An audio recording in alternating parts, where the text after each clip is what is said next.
Will Work for Patients, episode 50. I guarantee you your patients are trying to refer to you and they're failing. And they failed so much at it that they don't do it anymore. And you're seeing the very end of that process and conclude patients don't refer. And it's not true. Get them equipped and able to refer, an understanding of how to refer, and then send them out to refer. Because right now, you're sending them out for a total fail. I understood how the body worked, and that made me interested in controlling it, and that I could control what's happening to me. And that's first and foremost the superpower that you have. Don't be so quick to judge when someone's not referring and say people in general don't refer. What up, Will Workers? Frank Sardella here, and do I have an explosive episode just for you, charged up and ready to fire? Do you find that your patients don't refer as much as you'd like or at all, despite your best efforts, research, or coaching? Are you a referral-based practice but feel you should be getting more new patients? Are you a referral-based practice but feel you should be getting much more than you are? Have you concluded patients just don't refer, and neither do any of your other contacts in your locale, in your networking groups, or professional community? Well, you're not only going to learn what the real issue is that's been eluding your efforts to solve it, but learn how to create a patient referral army in the process. So stand tall, face forward, and listen hard as I take your understanding of the results you get with patients to beyond the scope of your sites. Today's episode is entitled, How to Create an Army of Patient Referral Ambassadors. Here we go!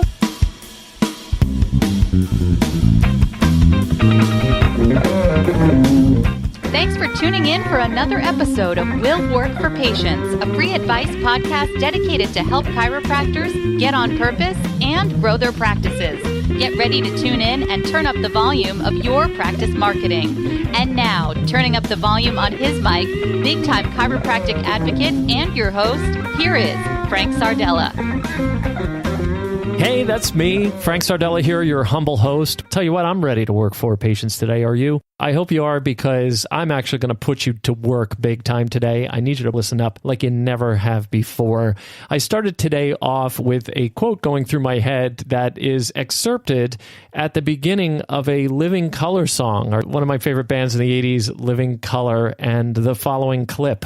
And during the few moments that we have left, we want to talk right down to earth in a language that everybody here can easily understand. My first thought this morning before I started was, and during the few moments that we have left, we'd like to talk right down to earth in a language that everybody here can easily understand. And I was realizing it's very apropos to what the whole premise of Will Work for Patients is. It's funny, the longer you do something, the more you get to know yourself on that subject and why you're doing it. And I've been trying my whole career to scale everything back to a simplicity. Actually, in every subject that I'm involved with, in music, the books I've written, and so on. I have another podcast that I co-host called The College Mastermind, a show I produce about, making college education simple and practical. Really, when it comes down to it, it's about making connections in those subjects with listeners, students, clients, patients, that you have to scale things back to a simplicity in how you're communicating. And that's sort of our jump-off point for every episode of this show. This is one of the concepts that makes me who I am and why I want to bring to you what I'm bringing to you. And today, I have a very interesting episode to bring you. I'm quite excited because I'm going to talk to you about referrals today. Referrals are something that traditionally happen naturally. This is kind of like the true screening process, right? The true screening process is something that naturally grew the medical industry. It's something that didn't itself fill its own coffers with money. In fact, it didn't collect a dime, but it made billions upon billions of dollars for the medical industry, the pharmaceutical industry, the surgical industry, so on and so forth. And scaling things back to a simplicity, we really need to look at this subject of referrals because it's been exploited by consultant after consultant, how you ask for a referral. And yes, a lot of that data is really valid, but what lies beneath is what I want to undercut. And undercutting like what works out there is really the way to scale things back to a simplicity that everybody can easily understand. Did you ever notice that some docs and practice owners can do that better than others? Did you ever notice some get more referrals than others? And you're probably sitting there thinking, yeah, everybody gets more referrals than I do. And that's what today's episode is going to be all about. So I'm very excited to bring that to you. But before we get into that, I would like to give pause and pay tribute to those who are making today's episode possible. Do you want to steadily draw quality new patients who convert, increase your case average, patient compliance, and referrals? Well, I'm going to tell you how to achieve it with an additional revenue stream to follow. Using doctor-developed scientific technology, Nutrient Body Sculpt delivers micronutrients, providing mental clarity, relaxation, aesthetic body contouring, more energy, vitality, and a desire to continue wellness care. All while you get 1,000% better ROI, case average, and patient compliance, a modality your patients won't want loved ones to live without, nor should you live without. It even complements nutrition, weight, and fat loss programs you already do. When I saw what it did to someone I know, I took notice. Clients and listeners have been jumping on board ever since. Here's what I recommend. Call 310-905-0800 or visit nutrientbodysculpt.com for more info. Mention Will Work for Patients for offers that will save you big, and even a few freebies I'm throwing in. All to help you build the wellness-based practice you always wanted. I know this can take you there. nutrientbodysculpt.com. Call 310-905-0800. In practice, it's hard enough to garner any online presence without breaking the bank and the practice in the process, and getting online reviews can be even more frustrating, especially trying to get enough to outweigh that one bad one. It's inevitable. Social media is today's word of mouth. Well, I want to tell you about something called DC Marketing Products, developed by Dr. Jerry Dreesen, practicing chiropractor, electronic marketing genius, and former guest right here on Will Work for Patients. While Doc developed many marketing assets, my favorite are his chiropractic review videos, which comprise a system of exploiting your positive online reviews, getting them widely read, and creating way more bang for your online buck. Featuring a professional spokesperson, the most unbelievable thing about these premium review videos is their surprisingly low price tag, one of the best marketing values out there for practices. So visit dcmarketingproducts.com/podcast for a special offer where Doc will comprise and publish one of these free for newbies just for being a listener of Will Work for Patients. Find out how to get great mileage out of your best online reviews. Visit dcmarketingproducts.com/podcast now. So today's episode is entitled How to Create an Army of Patient Referral Ambassadors. Very appropriate title. I'm sure it drew you in, but I have to let you know that the subtitle of this episode is Patients Who Screen Refer and Patients Who Brag Deter. And this is one of my favorite titles that I've come up with because it really describes exactly what we're going to talk about today. So what am I going to get into with you, and what are you going to, take away from this episode? I want to talk to you about patient success and what patient success really means, and how if you're bragging about the successes you're getting by getting rid of people's conditions, getting rid of migraines, and go out to your reception area and pull that binder and start reading those testimonials that you have. If you have a wellness-based practice and you're not collecting testimonials, well, you probably learned your first lesson that you should be, and it'd probably be a good idea.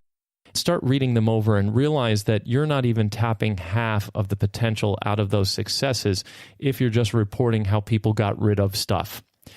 If you noticed, that success story book has not really made a lot of traction in way of getting you new patients. It seemed like a good idea. It's something you do. It's something you should not do, and you're not going to ever stop doing. But I think you and I both know that direct patients have not really come one iota from that book. But what you don't realize, and what I hope to do, is expand your view today into patient success and what it really means. We're going to define that in great detail. There are two more levels of patient success that you're actually not tapping into, and they're way more important than just getting rid of stuff. So we're going to get into that, and that gets us into the next subject that I'm going to talk about, which is the bragging part of this. Bragging isn't really what gets the job done. Any patient referral that you've gotten was not because of incessant bragging about, especially the result and what we've all used as our measuring stick on how we go out and get new patients. We've kind of been looking at the wrong audience. So I want to talk about bragging a lot and how, bragging really doesn't work, but what should people be bragging about when they brag? And is it really bragging? So we'll talk about that. And that segues nicely into why does lack of the true screening process with the best of even lifetime patients, if you were to trace it back to their origins, why does the lack of the true screening process having been done on them deter the referral process with them going forward and inhibit them from getting to the tippy top of the ladder and wanting to help others? And they have that desire, but they should be actively helping others. And they're not being equipped with that, especially if they haven't been put through the true screening process. Because just like you're bragging about their success, they're out there bragging about their own success as well. And neither one of you are getting the results that you wish to get. But then I want to get into the true screening process itself underlies everything. It's a fundamental. And the fact that you're not using that and arming your patients with that is actually deterring the referral process. And speaking of referrals, I ask doctors every day. One of the first questions I ask is, how do you get most of your new patients in the door in the practice? And I would say 1 for 2 or 1 for 3 will tell me I have a referral-based practice. I don't do any marketing, which is good because the true screening process is not marketing. Something's going right there, but I think where it does go right, we're not looking at the right factors that are causing it to go right. But if you just recognize when somebody says I have a referral-based practice, they don't usually mean professionals in the community like doctors or lawyers or even other business professionals and business networking groups. If you look at your best patients, they didn't come from those resources. Every once in a while they do, don't get me wrong. But I want to even explain to you why you don't get referrals from outside networking and what you can actually do to turn that around. And then I'm going to cover with you what to do to create an army of referral ambassadors. So my goal today is really to shift your thinking on this subject and have you be thinking in a whole new way and just sort of take the tinted glasses off that you have on so that you can see everything in the full spectrum of color here and really be able to see things for how they really are. We have a pretty hefty agenda, so I'm going to jump right in. I promise to define what patient success is for you, so I think we're just going to start at the top of the list. And let's really talk about that. What is patient success? I want you to really look within yourself and your own experience. And you might even want to go over this with your staff. But patient success, most people define it as the things that they're getting rid of. Right? I mentioned the testimonials or success story books that, chiropractors have had in their reception areas for the longest of time. Most of your successes are how I helped somebody get rid of something. Now, look, I'm not belittling it. I know you may be sitting there defending the patients that you've gotten the ultimate result with who became the model of, what they should be and how they should be living their life. And you're probably very proud of that. And I want to validate it in you. But even in that case, I want you to look at how they may be a minority of your patients and how the majority are not only I got rid of something successes, but that there's a deeper story to it. And the success may not be just that they got rid of something. Now, I'll give you a typical example in defining this. I was very much steeped in the medical model. I was just like everybody else you meet. But imagine me, going on 30 years ago, where there wasn't a lot of information being shared, and I was, brought up in the medical model. I even worked in the medical model. I was in the insurance industry. And then having gotten ill and whatever and gone the medical route and nearly have it finish me and then have my life saved. But, I always maintained what saved my life was not a chiropractic adjustment. Yes, that turned my health around. I threw my medications away. But what made me throw those medications away and actually get well was a shift in mindset into what innate intelligence really is, how my body works, and in understanding that, realize that I could be in control of my health. You can take control of your health. And that's the real win that people get from you.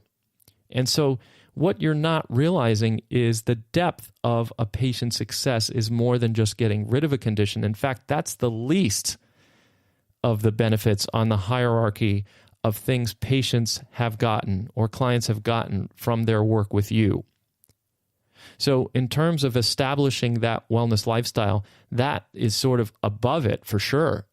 But even on top of that, there's something that's completely ignored because those are the two obvious ones. You may have already known both, but there's a third factor. And it has to do with that shift of mindset. But where did the shift of mindset come from? It came from gaining an understanding. It came from being on the level with the doctor and having the level of understanding. No, not the technical aspect, But certainly in a short amount of time, they can be on a par of understanding with the doctor on how they tick, what makes the body work, and educated on the fact that the body not only heals itself, but when it malfunctions, it's a very understandable process if you understand what a working body is. So one of the biggest successes patients have that they don't even realize is that level of understanding, right? In the medical model, you go see the doctor. He has all the expertise. You tell him your symptoms. He tells you what you have, gives you a label, makes recommendations that you blindly follow. It doesn't give you any understanding. So what's going to happen? You're going to get sick again because you didn't gain any greater understanding of what made you sick in the first place. So actually enlightening a person with that answer to what ails them, just that alone is really the kingpin thing that people get. It opens the door to them finally getting rid of a problem. It opens the door to them finally living a wellness lifestyle. And so what's happening when they're trying to refer is they're skipping over that. And we're going to get into the referral part of that in a second. But I just want you to get that first concept. It's threefold. And getting rid of something is at the bottom. And slightly up from that is the fact that they are able to live a wellness lifestyle. They're able to monitor the innate intelligence of the body. They're able to understand the body and function and prevent future occurrences. Now, I cover all of this in detail in my lifetime patient ladder. If you remember, there are 17 states of mind in sequence that I discovered, the center of which at step number 9 is the exact state of mind they need to be to actually arrive in your office. So you see, it's a very precise thing. But whether you know that ladder or not, if you know that state of mind exists, you know there is something to be understood about it. And even if you have mastered it, you are now expecting your patients to do the same thing without being armed with any of that knowledge. So as you can see, there's a much deeper definition to patient success. Now, that leads us into bragging, really, because what is bragging? Bragging is like, okay, the most obvious result, I'm going to brag about it. When people lose a tremendous amount of weight, when they were tremendously overweight, and they start getting fit and tone, that is partially bragging. The results are bragging for them. Yes, bragging is really the result, right? People notice a difference about someone. Now, in chiropractic, that bragging may not be a noticeable, visible, tangible aspect that somebody can latch onto. They just know something's different. When a person's been suffering with migraines or fibromyalgia or any condition that's painful or been taxing on them, and they're suddenly faced with not having to suffer it anymore, suddenly they're getting more out of their life. They didn't necessarily add to their life. Their life is just so much better. The quality of life is better, and that shows up in a person's demeanor. They become brighter. It's noticeable. Hey, there's something different about you. It's something noticeable. And people tend to brag when they're asked, but people also tend to brag when they have a miracle. But beware of the miracle. So if they shouldn't be bragging about their results, what should they be bragging about? They should be bragging about the aspects of the full definition of patient success. I hope to redefine patient education for you. Chiropractors think patient education is on what a subluxation is, right? What, the spine goes out of place, it irritates a nerve, it cuts down nerve energy flow, and communication in the body gets reduced, and you get malfunction, right? We get so caught up in that kind of education and how the body works and the nervous system and the endocrine system. And yes, these are the very, technical qualities that everyone needs to know, and that is how you give a greater understanding to a patient, but also giving them an understanding of a depth of what's been done for them and making that connect for them, because they're not going to automatically make that connect. They're not going to automatically know that the depth of what's going on with them is threefold. They're just going to see that they had migraines all their life and they don't suffer from migraines anymore. They're going to see that the doctor told them they have fibromyalgia and it's a permanent condition and they don't have pain all over their body anymore. And that is something to brag about and something to focus on. But what you need to do, just like in the true screening process, where you need to put their attention on themselves and on what they think they know about themselves and expand their view of it. So now they realize they don't quite know all about what's going on with them, and maybe there's more to know, and so become interested. So we need to do that with them beyond the sterile education process. You want them to have a keen understanding of why they got rid of that thing and what led them into that in the first place, and that whole paradigm shift that they go through. You need to really educate them. So it's like a further screening process. And that's why my true screening process is connected into what I call the lifetime patient ladder. It really means what it says. The center rung of that ladder, halfway up that ladder, is the state of mind they need to really make that appointment with you to come find out more. And if you know my process well, or you've heard me talk about it, you know that that's to create three things. My process is not just to get an appointment with a potential new patient and then potentially make a sale. It's to have an enlightened person who's had a sufficient viewpoint shift and whose scope has been expanded of the situation, where the answers they have don't really resolve the problem for them anymore. They realize they don't know everything. And now they not only make an appointment with you, but they do three things. They arrive for that appointment. They know exactly why they're coming, and they're very interested in what's about to happen or what they're about to find out.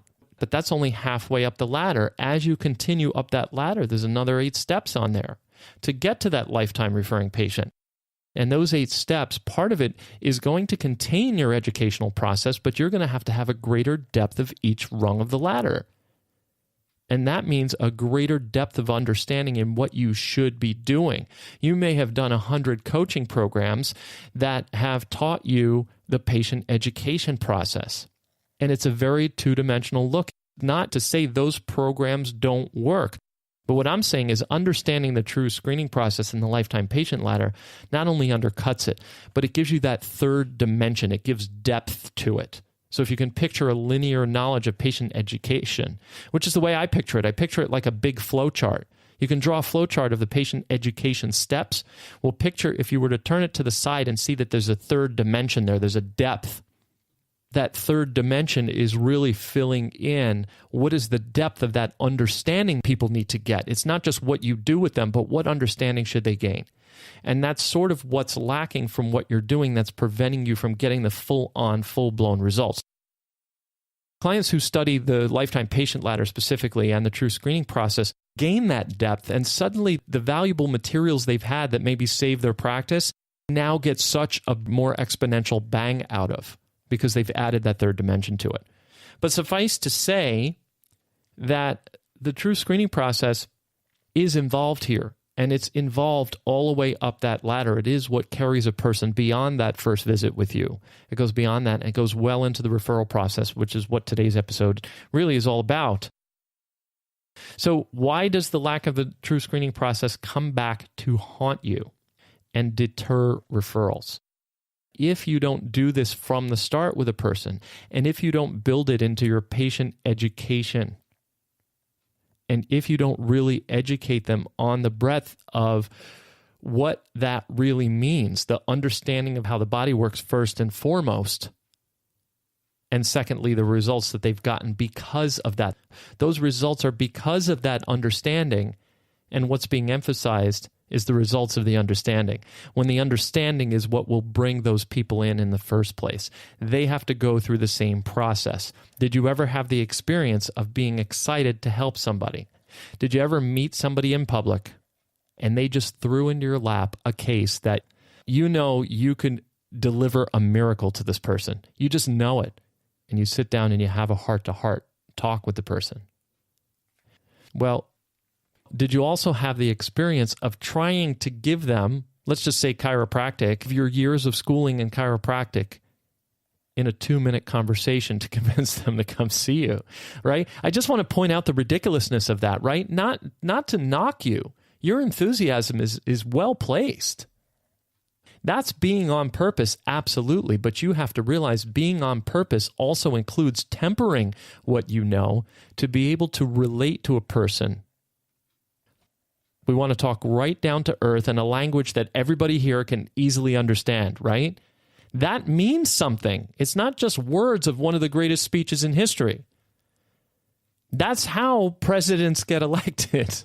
It's talking down to earth in a language people can easily understand. That's how campaigns move forward. That's how and why marketing works. It's finding out how to relate at the correct level.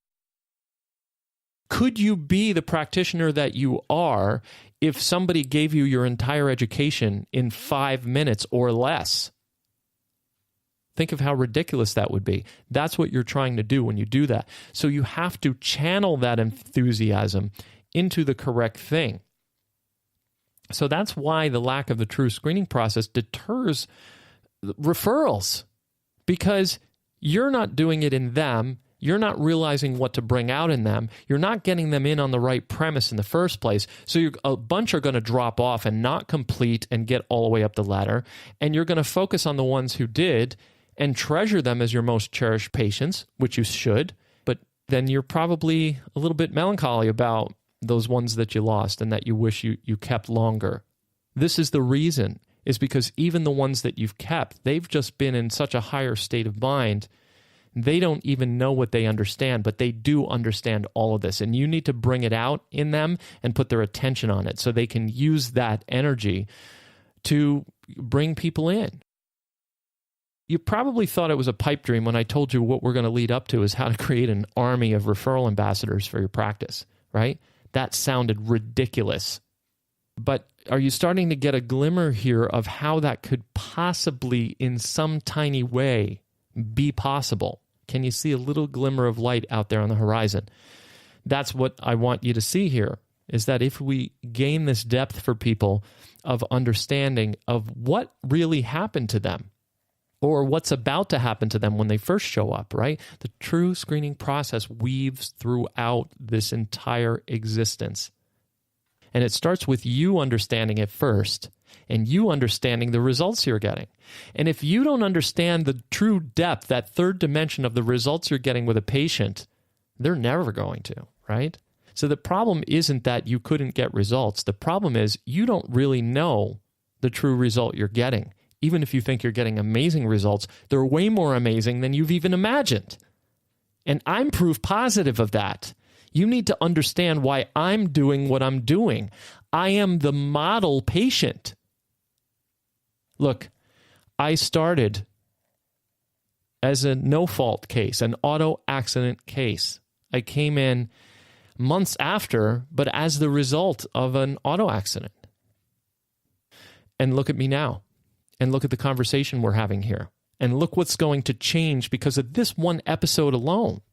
In a sea of episodes, in a sea of coaching calls and video content and audio lectures. Can't wait for you to hear the screening tapes. Okay, so while we're on the subject of bragging about results and the depth of those results, I saved this story for now because I wanted you to have a little bit of an understanding of the larger issue here. I want you to have an expanded view of this because without it, you kind of don't get the joke.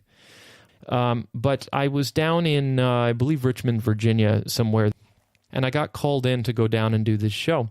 And so my first day there with the doc's crew, the doc had his own staff there, and I noticed there was this one girl, I guess we'll call her Allison for lack of a better memory of what her name was. It was many years ago.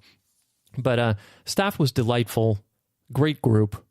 Really enjoyed working with them. And so I got in there to do my thing. And this was in the very early stages of the true screening process where I was still developing this so that other people could do what I do. I was still developing that understanding. So here's an interesting story about Allison. She was brand new. She had just moved from Texas, I think, and she had never known about chiropractic, kind of like me. And she wasn't as bad off health-wise as I was in the beginning, but let me tell you what, she got a job there, and of course they put her through the new patient process, which I love practices that do that. And as she went through that process, this girl was on fire about chiropractic. She was in love with chiropractic. She was like the epitome. All of us should want a person working with us, and even you wellness pros who tune in, whether you're in chiropractic or not, these are the types of people that you want in your circles. You know, these are the type of people you want in your network. And you would think because of that and because of just exactly what she talked about and how it changed her life or whatever, again, she was giving me this 1 or 2 dimensional view that most people brag about, how she got rid of yada yada. Okay, so I'm working my true screening process and bringing this lady up the lifetime patient ladder. And I had, I love when I get the really challenging ones because I like to work them and see how far I can take them up the ladder. And, when you get good at something, you kind of want to show off to yourself and prove to yourself every time. And so you look forward to the challenging ones. It's not that it gets boring. I love every single person I enlighten and I get them in as patients. But, when you get those challenging ones, it's nice to get them every once in a while because it gives you the idea, oh, maybe I can't get this one. So let me see. All right, now I'm going to make this happen no matter what.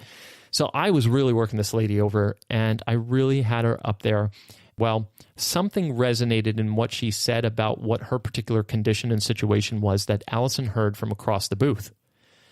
And I don't even know how she heard it. It was, this big convention center. It's very loud expo, And she comes sailing across the booth when she heard this part of the conversation. And of course, very innocently, like wanting to help because she really wanted this woman. And she started going into her own personal testimonial on how she got rid of that condition.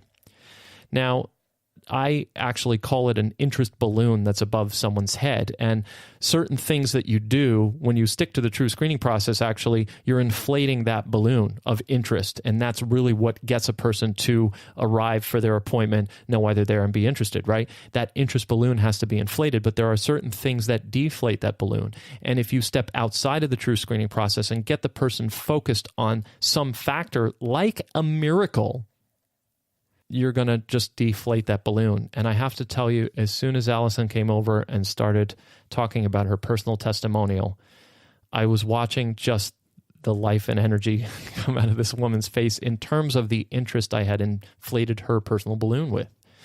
And I just started watching that balloon fizzle out, and I knew I was going to lose her. And I did lose her.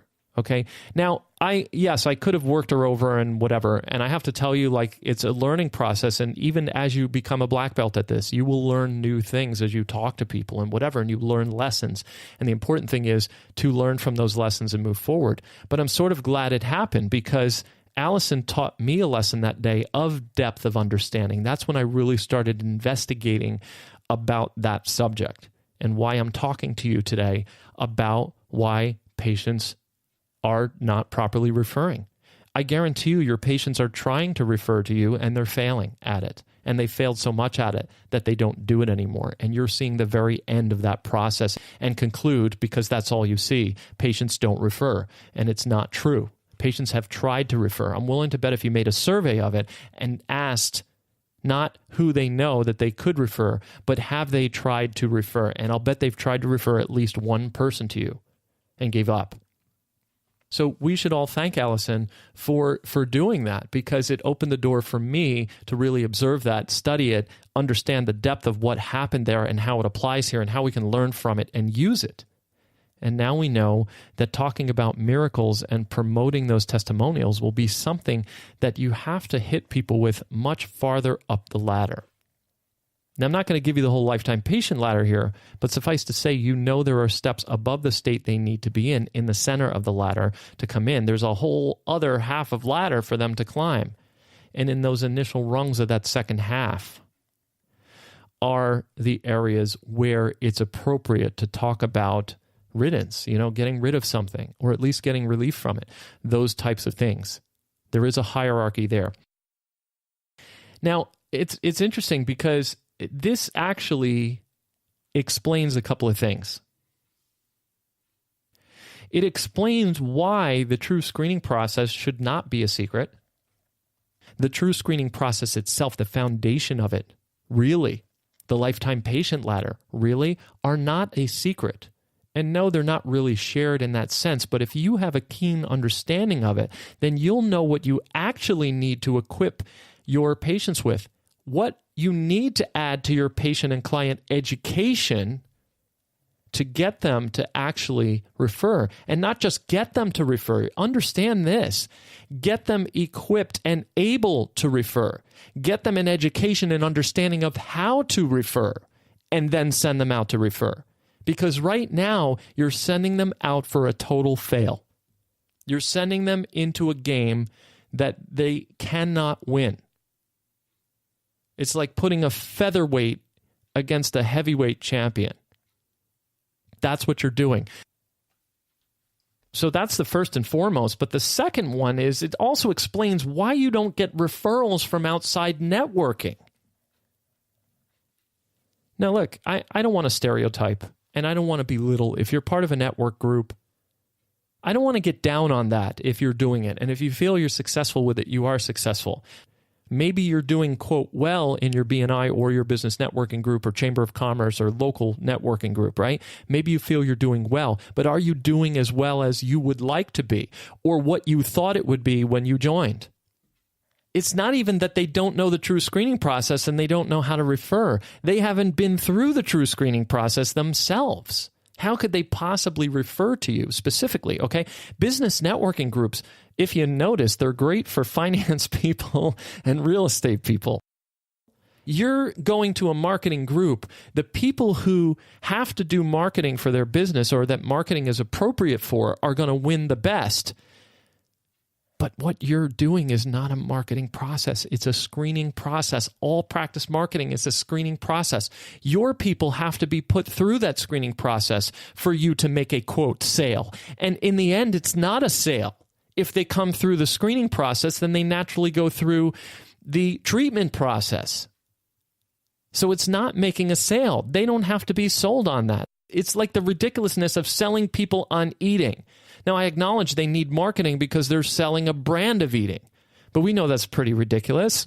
Human body needs food. You have to feed it. Things grow. Animals raise. There's food. You can make food. People made food before they were advertising food, People went out and hunted and farmed and harvested and picked, they ate. Nobody had to market them to eat and eat more. That's really why these business networking groups seldom give you referrals or at least referrals in enough volume because they don't understand why they're referring. And even if they did sort of understand why they're referring, if they haven't experienced it themselves or they haven't at least been put through the true screening process and understand a little bit, then they really are not going to be promoting the right thing. And you're, to that degree, not promoting the right thing because you're bragging. Look at the miracles we're getting. We can get rid of, come on, think of the typical thing. If somebody like gives you your 1 minute to stand up, what are you going to say? Well, we take care of migraine patients. We've gotten rid of migraines. Think about all the promotion that you've done. Haven't you been bragging about those results? Now, bragging is not a 4-letter word. I don't mean that as a dirty word like you're bad for having bragged. Just take it for what it is. What it is you're bragging about a result that's gotten, but there's a much bigger depth to what you've done. What you've done is you've shifted people's viewpoint and educated them on how the body works and put them in control of their health. But to do that, they had to come through the channel of gaining that understanding. And that's what you're first and foremost a guide to do, because if you don't do that, they never will become a patient or client. And if they do, they won't stick beyond the first visit or beyond the first coaching session or beyond the first adjustment or beyond whatever. Understand that. This is a depth of understanding we're going for. And that depth has to start with you. You need that depth of understanding. And when you understand, just like I was enlightened on how the body works, and I realized chiropractic itself as a practice, as like an adjusting technique, is not what healed me. It was showing me how the body works and putting me back behind the wheel. And you have to look at this situation in the same way. You have to look at the results you're getting and understand what is really happening there. Most of you don't even understand the miracle you gave me. The miracle you gave me was not my life past age 30. Which I didn't think I would have. The miracle is that I was able to take control, that I understood how the body worked, and that made me interested in controlling it. It made me see that it wasn't some random set of circumstances and that I could control what's happening to me. And you have to understand that's first and foremost the superpower that you have, even if you're not a chiropractor. If you're a wellness practitioner, then look at that model and say, how does that apply to me? It does apply to you. And if it doesn't apply to you, you better figure out how it's going to and how you're going to make it, because that will explain why you're failing in your practice. if you are in a networking group or you are networking with other businesses, doctors, whatever, you have to have this level of understanding in terms of what you do. If you think about what we talked about here today, you can also understand of what you should be talking to MDs about. Bragging that you get rid of headaches is not necessarily going to be an appeal to an MD. Again, you have to talk right down to earth in a language that everybody here can easily understand, right? And talking on a doctor's level, an MD's level, is also going to be a little different than a patient, but at the same time, there's going to be a lot of similarities there. It'll just be a lot more technical of a conversation because it's a language that he understands. So it's like, well, if you talk to a Spanish person, you have to just translate what you're saying into Spanish. Well, you have to translate this into doctor. You have to translate this to man on the street, without overshooting the runway with things that they can't even conceive to think of right now, and with the most basic point. And if you can shift that paradigm with people, you will. Now, I'm not telling you to quit your business networking group, okay? What I am telling you is you want to create patient ambassadors and things like that, and your business networking group, you're going to need to learn some things you should be doing with that networking group that will tie in. I'm trying to get you outside of your head once again. My whole program is predicated on getting you outside of your head and into the heads of the people you're trying to influence. You want to know how you talk right down to earth in a language that everybody here can easily understand? It's understand where you are and who you're talking to. Because if you understand who you're talking to and you get inside their head, then you'll know exactly how to talk to them and you won't need me to tell you how. In fact, my program has nothing to do with here's a cookie cutter way of how to talk to somebody. My way of thinking is get you questioning people and building a profile on the person. Now, something tells me if you've been listening this whole time and if you've been having the level of realization I believe you're going to have, then you probably already understand. But creating an army of referral ambassadors, isn't that a great name? We've actually coined that phrase and we're doing a whole series on that. But imagine if you shifted your view of it this way and you built in to your patient education process an education on how to talk to other people about it, right?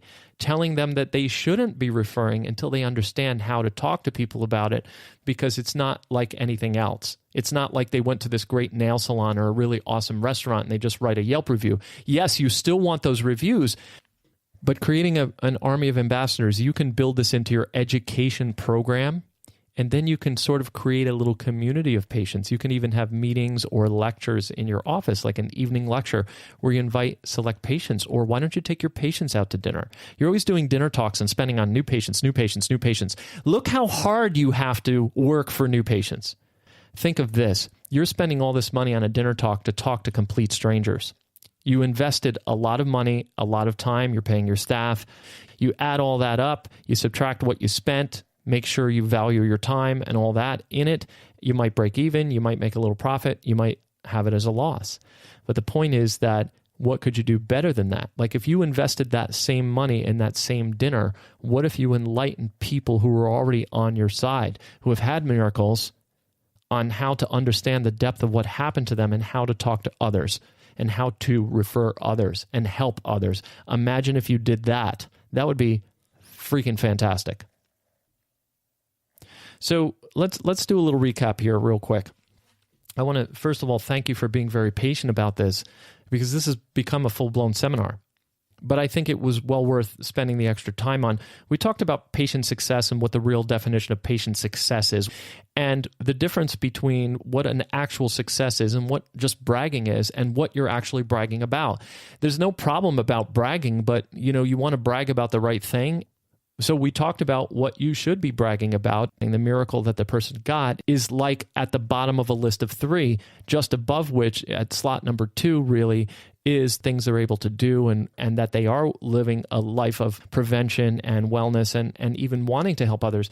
But number one on that hierarchy is that mindset shift, the understanding of how the body works so that they can gain an understanding of what's actually happening in their body and that they can take control over it and that they don't have to necessarily suffer, but the first thing that they need is an explanation of why they are. And to have that explanation, they really have to have an understanding of how the body works. So that gives you an idea of how you should be educating and what's missing from your true screening process and the fact that you haven't woven it through your entire patient education process. Let's not forget, thanks to Allison and her testimonial that she gave, and I'm really appreciative of her for ruining my screening, to tell you the truth, because it led to all of this, and it was great. And actually, I loved her to death. She was just such a great soul, and is the epitome of why we do what we do. And why the true screening process shouldn't be a secret. I even talked to you about having meetings with patients and creating sort of a networking group. That's the networking you really should be investing your time and money in. I'm not telling you again, if you're doing dinner talks for new patients and they're working and they're getting you a good amount of new patients and it is profitable to do that, of course you should continue. Don't let anything I say stop you from doing it. But if it is working, doing this also, doing another set of dinner talks for people who are patients on how to refer. A lot of you are actually doing new patient workshop or whatever, you're doing something where the person has to bring a friend with them. That's good too, but that's a little bit more advanced. Why don't you save that for mastering the patients that you have first on getting them on how to do that? Because if you do that, you will actually be able to get them to be able to get more people to those talks you're doing if you want to continue to do those talks and if that's where you live. So you really want to not keep it a secret. And of course, remember, right down to earth, language that everybody here can easily understand. You want to make sure that it's at a level they can understand and not just give them the full-blown training on the true screening process, the lifetime patient ladder, and all that kind of stuff. Do you now understand? Do I have to really recap why you don't get referrals from outside networking groups now or other businesses or whatever? It's because they have not been put through this process. So that's the recap. And I hope I've provided some help here for you today. And now for the last word. Who gets the last word? I do. After all, it's my show. What should you take away from today's episode? If anything, I'd like you to take to heart one thing.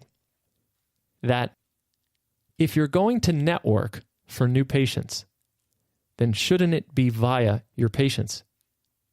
And if you're going to activate a patient army of ambassadors for your practice, shouldn't you first get them to understand why they're really successful? The results you get, the miracles you've created, have such a greater depth. You need to look at the linear view of what you do and realize that it's three-dimensional and that it does have a depth much greater than you've ever estimated it to be. When you look at the successes and miracles you've created, gain an understanding for yourself first and make sure any staff you're associated with gains the same understanding because your entire practice is part of yourself. That understanding so gained, you will now see what's lacking in your patients who want to refer. Those patients that you have who have not referred to you, but have had miracles themselves or extreme success in handling some condition, have indeed, whether you know it or not, tried to refer someone else and failed and concluded that it was impossible and so don't refer. Don't be so quick to judge when someone's not referring and say people in general don't refer. People haven't gained an understanding of what really occurred with them, of what their miracle really consists of. You need to give them that third dimension. How do you do it? By talking right down to earth in a language that everybody here can easily understand. Apply those factors, and you will have an army of ambassadors. Whether you think you can or not, it will happen.